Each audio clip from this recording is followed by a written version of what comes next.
This is Matrix Lord 212, and don't feed the trolls, and that's what I'm talking about here today, especially Doctor Who trolls, Whovian trolls. A lot of controversy and stuff going on my channel, again, to do with people looking to instigate and fight, and I just try to talk about Doctor Who. I love Doctor Who.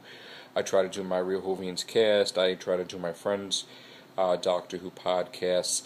And, once in a while, there will be someone that will come in that will shake things up a little bit. Not necessarily in a bad way. It's just it will change the dynamic of different things. And then you have the trolls that see this as an opportunity to try to start many a fight. Okay, and this is not, being a Doctor Who fan is not a competition in any way, shape, or form.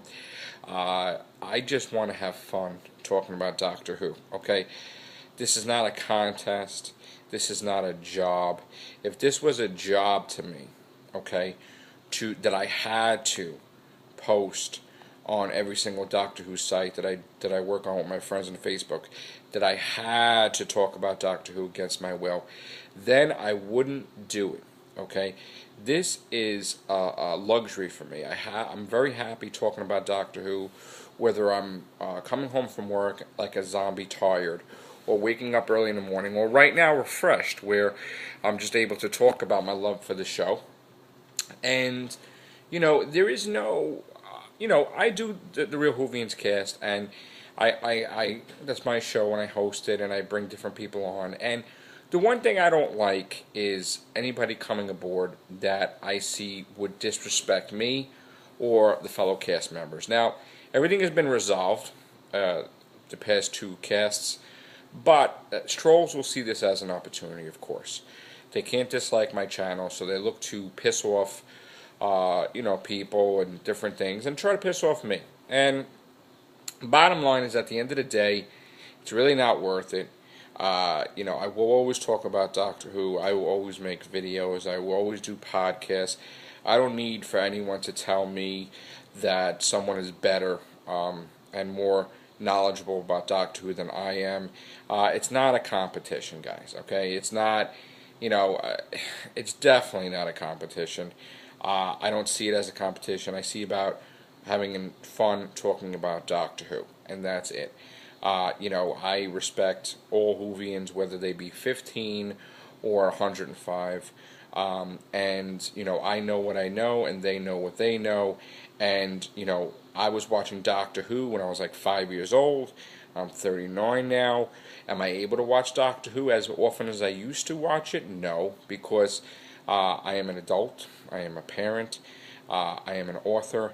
I go to work and another job. So I am all over the place trying to generate money. And my children are 13 and 14. My oldest is going to be 15. So, I am doing everything I can in my life. Now, I have fun making videos. I have fun talking about Doctor Who. I have fun talking about comic books. I have fun talking about movies. I have fun talking about horror. I don't get to talk about video games that much because I'm always running out of time. So I never have time to sit down really and play, except for when the kids come. Then we play Call of Duty Black Ops 2 or some other games that come out. So I would love to really talk more about video games and comics, but there just isn't enough time right now. My day starts and consists of me getting up at 5 o'clock in the morning, getting on the bus for like 5:51, traveling from New York City to New Jersey, from Staten Island to New York to New Jersey, taking about, I would say, sometimes 2 hours. Okay, if there's traffic, forget about it. It's 2.5 hours. Coming home is a disaster, because coming home, the most it ever took to me to get home was 4 hours. Actually, maybe more than that. The other day I left at 5:30, and I got home close to 10 o'clock. So that was just, a disaster. Usually I leave at 5, but then most of the time, sometimes I stay. Sometimes I have to stay for my job and work like a 13-hour day. And it's kind of hard. It's kind of hard that you give up like 2, 3 hours in the morning and 2, 3 hours at night to get home. So, sometimes I'm basically up for like 20 hours, getting a couple hours sleep, going back and do it the next day. And I still find time to do the Real Hoovians cast. I still find time to do podcasts with my friends. I did it with Carol Ann the other day. And it's just, I still find time because I love the show. But when something occurs where to make me not love the show, when people are trying to tell me, oh, like Matrix Lord, you don't know anything and all this stuff, and how could you not know this, and how could you not know that? And I'm not saying names. I'm not saying in general what just happened. I'm saying when someone criticizes you, it's not fun because, like, I want to be positive. I am positive. And then you have a lot of negativity out there that just could get you negative. And then I was thinking about the last cast, 76, and it was going really good. And then it just, you know what? Sometimes you have to talk about things that are bothering you or annoying you. And you know what? I don't like it when I kind of regret saying it on episode 76 because it just bothered me. I'm just trying to bring awareness to Doctor Who, talk about Doctor Who with my friends, have fun, no pressure. And I'm trying to talk about the 50th anniversary. I'm trying to talk about Comic-Con. I didn't even get to talk about Comic-Con, okay? And that's what I really wanted to talk about is Comic-Con because I have never been to San Diego Comic-Con, but I wanted my friends to help me to find out what events there were for Doctor Who, when it was, what was the time frame, who was going to appear, who was not going to appear, what was the next comic book conventions that were going to be in Great Britain and maybe New York Comic-Con or different things. And I never got that opportunity. Now, I at any point in time, as the host of the show, I could eject somebody, I could mute somebody. I don't like to do that. I mean, you guys have seen friends of mine that just have gotten out of control and totally flip it out. And I just, try to be polite and everything, and maybe I'll end it early or maybe not. I mean, the whole thing. But I don't like to silence anybody because I wouldn't want anybody to silence my speech, and I have that in my life. So I wouldn't want, even if they're telling me to go cursing me out, I would never want to stop that person or prevent that person from getting things off their chest or whatever. And even though it's not right on their part, or that they want to show me up or make me look like a fool, or maybe they're mad at me for something, there is a time and a place, and there wasn't no time and a place for the show to bring that in there. And that's why I like to talk about things before we start. There is a discussion sometimes, most of the times, that happens before the Real Hoovians cast starts, where I says, okay, get everything on the table. Does anybody have anything to say? Is anybody mad at anybody? Does anybody have issues? Let's get it done so that way it's not on the air. And I am no expert in any way, shape, or form. Everybody does podcasts. It's fun. And all my friends do podcasts.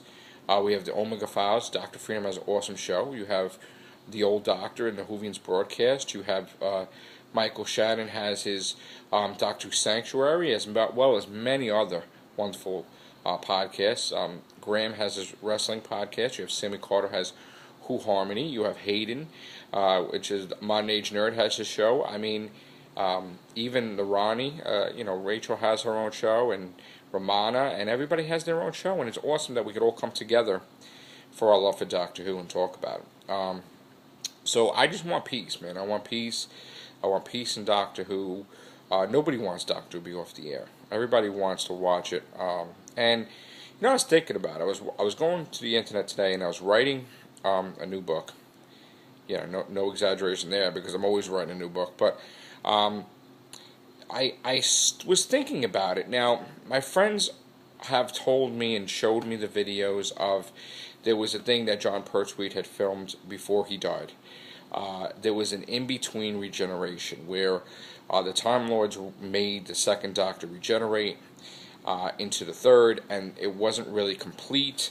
And this Doctor that we've never seen, I think it was a fan thing, but this Doctor was going on an adventure. I think he was, and what happened was at the end, Jon Pertwee starred, and the regeneration, I guess, had to be complete, and he had to regenerate into Jon Pertwee. So it was like almost like a vision. It's a vision of a future projection, like he would become Jon Pertwee's character, John Third Doctor. So when he regenerated to Jon Pertwee, and then you had the Time Lords come on the screen saying they're going to erase his knowledge of the TARDIS and his memory, and he's like screaming no, and they showed like this whole new stuff with Jon Pertwee. Now, what if Moffat saw this too and took this idea where the regeneration from the Eighth Doctor wasn't complete into the Ninth, that something had occurred because of the Time War that kind of phased time out of sync, and the regeneration was halted midway, and John Hurt was there. He did what he had to do. Stuff happened to fix the universe. He had to maybe destroy things or destroy whatever to put the universe back on track. And once that was done, the regeneration continued and the Ninth Doctor was born. So it could be a halfway point.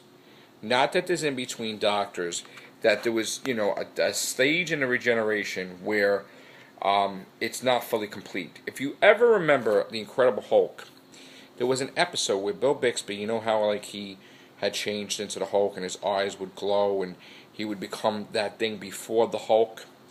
There was a thing where something happened with radiation and he got stuck halfway, where we had half strength of the Hulk and stuff like that. It could be that. It could be he was regenerating and time was damaged so much that it just stopped, like in Wedding a Rubber Song, and the regeneration stopped, and he was John Hurt. And that John Hurt, while he is technically the Doctor, he is not complete. He is not what the Doctor was meant to be because the regeneration wasn't finished. Maybe an accident happened that caused him to have damage, brain damage or something, and when he regenerated, while it healed, it didn't fully heal because you didn't get the full Doctor. Okay, you didn't get everything fully. So he had a different train of thought, and he wasn't completely the Doctor in his mind. Sort of like Colin Baker's regeneration. Now, Colin Baker, the poison was too late. He was supposed to be too late to regenerate, but he regenerated anyway. But it kind of caused problems with that regeneration of the Sixth Doctor, Colin Baker, where he was choking Perry, he was acting erratic. I think it was a good while before he kind of stabilized. Okay?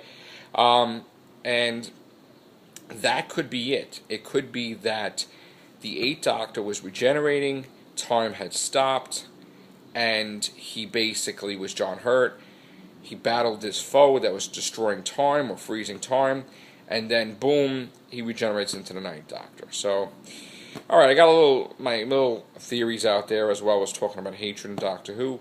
And I hope you guys, could watch my videos, subscribe, new people join the Real Whovians cast, as well as old, and have a great Saturday, people. Take care, bye for now.